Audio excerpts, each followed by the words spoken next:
വീണ വിജയനും CPM-ഉം കുടുങ്ങുമോ? വെള്ളിയാഴ്ച കേരള രാഷ്ട്രീയം മാറും. വീണ വിജയനെതിരെയുള്ള കേസ്, ED ഉദ്യോഗസ്ഥരെ ആക്രമിക്കൽ, CPM നേതൃത്വം ഉൾഭയത്തിൽ.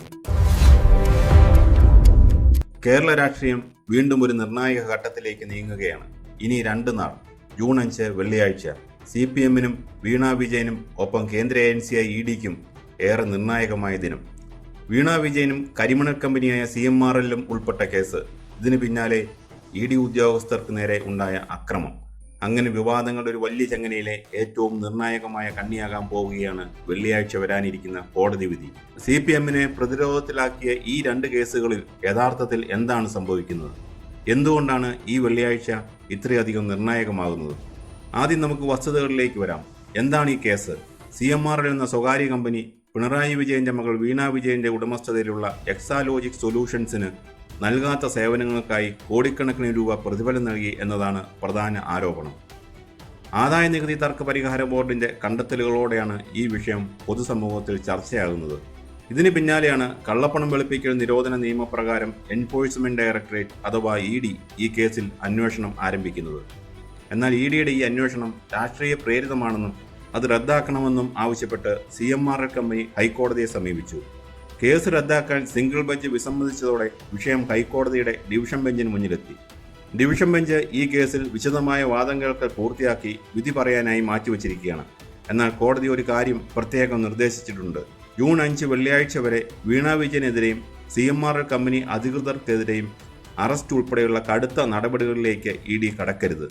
അതുകൊണ്ട് തന്നെ വെള്ളിയാഴ്ച വരുന്ന കോടതി വിധി ഈ കേസിലെ ED-യുടെ അടുത്ത നീക്കങ്ങളെ പൂർണ്ണമായി നിർണ്ണയിക്കും. ED ഉദ്യോഗസ്ഥരെ ആക്രമിച്ച കേസ് കൂടുതൽ ഗൗരവമായിരിക്കുകയാണ്. അന്വേഷണത്തിന് പ്രത്യേക പോലീസ് സംഘത്തെ നിയോഗിച്ചു. ആക്രമിച്ചതിന് പിന്നിലെ ഗൂഢാലോചനയടക്കം പരിശോധിക്കും. കേസിൽ അതിവേഗം കുറ്റപത്രം സമർപ്പിക്കാനാണ് പോലീസ് ഒരുങ്ങുന്നത്.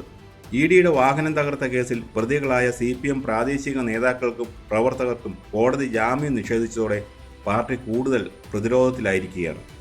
ED-ക്കെതിരെ ആക്രമണം നടത്താൻ മുതിർന്ന നേതാക്കളുടെ പ്രേരണയുണ്ടായിട്ടുണ്ടോ എന്നും പോലീസ് സംശയിക്കുന്നു. കാരണം വീണയെ ചോദ്യം ചെയ്യുന്നതിനാണ് ED എത്തിയത്. എന്നാൽ ആ സമയത്ത് പുറത്തു വാർത്ത വ്യാപിച്ചത് പിണറായി വിജയന്റെ വീട്ടിൽ റെയ്ഡ്, പിണറായി വിജയനെ ചോദ്യം ചെയ്യുന്നു എന്നൊക്കെയാണ്. കേന്ദ്ര സർക്കാർ പിണറായി വിജയനെ കുടുക്കാൻ ശ്രമിക്കുന്നു എന്ന പ്രതീതി പെട്ടെന്ന് സൃഷ്ടിക്കപ്പെട്ടു. എന്നാൽ തന്നോട് ED ചോദ്യങ്ങളൊന്നും ചോദിച്ചിട്ടില്ലെന്ന് പിണറായി തന്നെ പിന്നീട് വ്യക്തമാക്കിയുണ്ടായി. അങ്ങനെ വരുമ്പോൾ ED-യെ ആക്രമിച്ച സംഭവത്തിൽ ഗൂഢാലോചന നടന്നിട്ടുണ്ടോ എന്നാണ് അന്വേഷണ സംഘം സംശയിക്കുന്നത്. നേതാവിൻ്റെ മകളുടെ സാമ്പത്തിക ഇടപാടുകൾ അന്വേഷിക്കാനെത്തിയ ED-യെ പാർട്ടിയുടെ നേതൃത്വത്തിൽ എന്തിന് തടഞ്ഞെന്നും അക്രമം നടത്തിയെന്നുമുള്ള ചോദ്യങ്ങൾ അണികളിൽ ഉയർന്നു തുടങ്ങിയിട്ടുണ്ട്. ജാമ്യം ലഭിക്കാതെ അകത്ത് കിടക്കുന്നത് സാധാരണ പ്രവർത്തകരുമാണ്. പാർട്ടി പ്രവർത്തകർ പോലും സംഭവത്തിൽ ഗൂഢാലോചനയുടെ സംശയം പ്രകടിപ്പിച്ചു തുടങ്ങിയിട്ടുണ്ട്. ഈ 2 കേസുകളും കേരള രാഷ്ട്രീയത്തിൽ ഇത്രയധികം ചർച്ച ചെയ്യപ്പെടാൻ കൃത്യമായ ചില കാരണങ്ങളുണ്ട്. ഇത് കേവലം ഒരു സാമ്പത്തിക ഇടപാട് കേസ് മാത്രമല്ല, മറിച്ച് CPM-ന്റെ രാഷ്ട്രീയ പ്രതിച്ഛായയെയും നിലനിൽപ്പിനെയും ബാധിക്കുന്ന ഒന്നാണ്. എന്തുകൊണ്ട് ഇത് അത്രമേൽ പ്രധാനമാകുന്നു എന്ന് നോക്കാം. പിണറായി വിജയന്റെ മകളുമായി ബന്ധപ്പെട്ട കേസ് ആയതുകൊണ്ട് തന്നെ ഇതിൽ വീഴുന്ന ഓരോ അടിയും നേരിട്ട് ചെന്ന് കൊള്ളുന്നത് പാർട്ടിയുടെയും നേതൃത്വത്തിൻ്റെയും തലപ്പത്താണ്. എതിരാളികൾ ഇതൊരു വലിയ രാഷ്ട്രീയ ആയുധമാക്കുമ്പോൾ പ്രതിരോധിക്കാൻ CPM അണികൾ പാടുപെടുകയാണ്. ഇതുവരെ ഉയർന്നു വന്ന അഴിമതി ആരോപണങ്ങളിൽ നിന്നെല്ലാം പാർട്ടിയെ പ്രതിരോധിക്കാൻ CPM-ന് കഴിഞ്ഞിരുന്നു. എന്നാൽ പിണറായി വിജയന്റെ കുടുംബാംഗങ്ങൾ നേരിട്ട് നിഴലിൽ നിൽക്കുന്ന ഈ കേസ് പാർട്ടിയുടെ പാരമ്പര്യ പ്രതിരോധ കോട്ടകളെയാണ് തകർക്കുന്നത്. തങ്ങളുടെ അണികൾ എന്ത് തെറ്റ് ചെയ്താലും അവരെ ചേർത്ത് പിടിക്കുന്ന ഒരു പ്രത്യേക ശൈലി CPM-നുണ്ട്. കണ്ണൂരിലും മറ്റ് ശക്തി കേന്ദ്രങ്ങളിലും പാർട്ടി പയറ്റി ജയിച്ച അതേ തന്ത്രം തന്നെയാണ് ഇത്തവണ ED-യെ ആക്രമിച്ച കേസിൽ അറസ്റ്റിലായവരുടെ കാര്യത്തിലും പാർട്ടി സ്വീകരിച്ചത്. അറസ്റ്റിലായ പ്രതികളുടെ വീടുകൾ CPM ഉന്നത നേതാക്കൾ നേരിട്ടെത്തി സന്ദർശിച്ചു. ഞങ്ങൾ നിങ്ങൾക്കൊപ്പമുണ്ട് എന്ന് സന്ദേശം നൽകാനായിരുന്നു ഈ സന്ദർശനം. പക്ഷേ കണ്ണൂരിലെ തന്ത്രം ഇവിടെ പാളിപ്പോയി. നേതാക്കൾ സന്ദർശിച്ച വീടുകളുടെ പരിതാപകരമായ അവസ്ഥ ചൂണ്ടിക്കാട്ടി സോഷ്യൽ മീഡിയയിൽ വലിയ രീതിയിലുള്ള വിമർശനങ്ങളാണ് വരുന്നത്. നേതാക്കൾക്ക് വേണ്ടി ED-യെ തല്ലാൻ പോയ അണികളുടെ വീടിൻ്റെ അവസ്ഥ കണ്ടോ? നേതാക്കൾ കോടീശ്വരന്മാരാകുമ്പോൾ പാവം അണികൾ ഇന്നും ദരിദ്രരായി ജയിലിൽ കിടക്കുന്നു എന്ന രീതിയിലുള്ള കമൻറ്റുകൾ പാർട്ടിയെ ജനമധ്യത്തിൽ കടുത്ത പ്രതിരോധത്തിലാക്കുകയാണ്. CPM-ന്റെയും പിണറായി വിജയന്റെയും പതിവ് രക്ഷാപ്രവർത്തന നരേറ്റീവ് ഇവിടെ നടക്കില്ല. മുമ്പ് നവകേരള യാത്രയുടെ സമയത്ത് പ്രതിഷേധിച്ച യൂത്ത് കോൺഗ്രസ് പ്രവർത്തകരെ CPM പ്രവർത്തകർ ക്രൂരമായി മർദ്ദിച്ചപ്പോൾ അതിനെ രക്ഷാപ്രവർത്തനം എന്ന് വിളിച്ച് ന്യായീകരിക്കാൻ പിണറായിക്ക് കഴിഞ്ഞിരുന്നു. എന്നാൽ ED ഉദ്യോഗസ്ഥരെ ആക്രമിച്ച സംഭവത്തിൽ അത്തരം ന്യായീകരണം ലെവലേശം വിലപ്പോകില്ല. കാരണം അക്രമത്തിൻ്റെ ദൃശ്യങ്ങൾ ചാനലുകളിലൂടെ ജനങ്ങൾ തത്സമയം കണ്ടതാണ്. വാഹനം തകർത്ത അക്രമികളെ കൃത്യമായി തിരിച്ചറിയാനും കഴിഞ്ഞു. അതുകൊണ്ട് തന്നെ ഈ അക്രമത്തെ ന്യായീകരിക്കാൻ പാർട്ടി കേന്ദ്രങ്ങൾ നടത്തുന്ന ശ്രമങ്ങളെല്ലാം തികച്ചും ദുർബലമായി പോയെന്ന് മാത്രമല്ല തിരിഞ്ഞുകുത്തുകയും ചെയ്യുന്നു. ഇനിയാണ് ഏറ്റവും പ്രധാനപ്പെട്ട ചോദ്യം.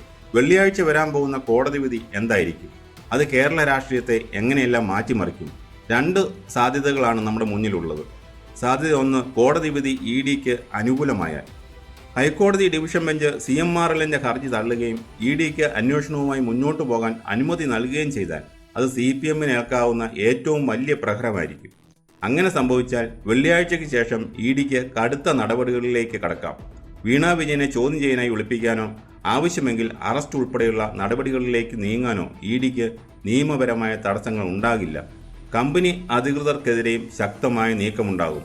ഇതോടൊപ്പം ED ആക്രമിച്ച കേസിൽ പ്രതികൾക്ക് ജാമ്യം കൂടി നിഷേധിക്കപ്പെട്ട സാഹചര്യത്തിൽ കൂടുതൽ അറസ്റ്റുകൾ ഉണ്ടായേക്കാം. പാർട്ടിയിലെ മറ്റ് ചില പ്രമുഖ നേതാക്കളെ കൂടി ഗൂഢാലോചനയിൽ പ്രതിപ്പട്ടികയിൽ ചേർക്കുമോ എന്ന് കടുത്ത ആശങ്കയും ഉൾഭയവും ഇപ്പോൾ CPM നേതൃത്വത്തിനുണ്ട്.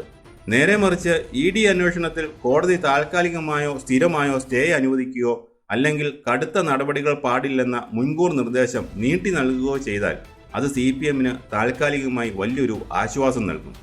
കേന്ദ്ര ഏജൻസികളെ ഉപയോഗിച്ച് BJP സർക്കാർ നടത്തുന്ന രാഷ്ട്രീയ വേട്ടയാടലാണിതെന്ന് ജനങ്ങൾക്ക് മുന്നിൽ സ്ഥാപിക്കാൻ പാർട്ടിക്ക് ഇത് വലിയൊരു ആയുധമാകും.